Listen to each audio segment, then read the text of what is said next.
મેઘરજના beds નજીક ડુંગર પર લાગેલી ભીષણ આગે બેકાબુ સ્વરૂપ ધારણ કર્યું અને જેમાં છેલ્લા 12 કલાકથી આ આગ જંગલમાં પ્રસરી રહી છે અને જેના જ કારણે સ્થાનિકોમાં ચિંતાનો માહોલ પણ છવાઈ ચૂક્યો છે। આગની ગંભીરતા એટલી બધી વધી ચૂકી હતી કે તે ઇન્દિરાનગર અને સર્કિટ હાઉસ સુધી પહોંચવાની શક્યતા વ્યક્ત કરવામાં આવી રહી છે।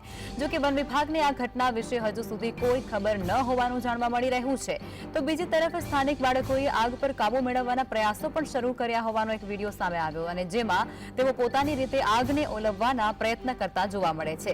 સ્થાનિક લોકો પણ આગને કાબૂમાં લેવા માટે સતત પ્રયાસો હાથ ધરી રહ્યા હતા, પરંતુ હજુ સુધી સ્થિતિ પૂર્ણ નિયંત્રણમાં નથી આવી।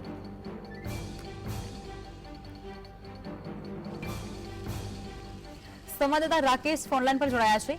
રાકેશ, મેઘરજની અંદર આગ લાગી છે અને તે આગે વિકરાળ સ્વરૂપ ધારણ કર્યું છે। અથાગ પ્રયાસો છતાં પણ આગ બેકાબુ। હાલની સ્થિતિ શું છે? જે લોકોને ચોક્કસ જણાવ્યું કે છેલ્લા કેટલાક દિવસથી સતત આગનો બનાવો જિલ્લાની અંદર વધી રહી છે, ત્યારે મેઘરજના ડુંગરના અંદર જે આગ લાગી છે એ આગ બુઝાવવાની કોશિશો સતત ચાલી રહી છે, પણ આગ એના પરથી કંટ્રોલ બિલકુલ હજુ સુધી થયો નથી। ત્યાં સર્કિટ હાઉસના બાજુ સુધી પણ એવો આગ પહોંચી ગઈ છે અને કદાચ સરકારી વસાહતને પણ નુકસાન પહોંચાડે એવું લાગી રહ્યું છે।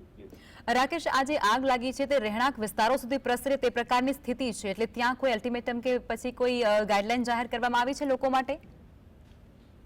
આમ તો સર્કિટ હાઉસ જંગલથી નજીક છે, પરંતુ રહેણાંક વિસ્તારના જે લોકોના મકાનો છે ત્યાંથી સર્કિટ હાઉસના લોકોની અવરજવર છે, ત્યાંથી ત્યાં લોકો એ દિશામાં ના જાય અને આગને રોકવા માટેની ઝુંબેશ ચાલુ છે અને ફાયર બ્રિગેડ પણ ત્યાં આગળ પહોંચ્યું છે અને લગભગ કામગીરી ચાલુ છે।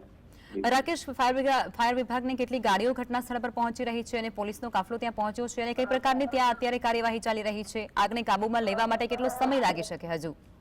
હાલ જાણવા મુજબ માહિતી મળી છે મુજબ મોડાસા ફાયર વિભાગની ગાડી ત્યાં પહોંચી છે અને લોકલ ત્યાંના સ્થાનિક અધિકારીઓ પણ ત્યાં પહોંચ્યા છે અને આગ કંટ્રોલમાં લેવાની કોશિશ ચાલુ છે।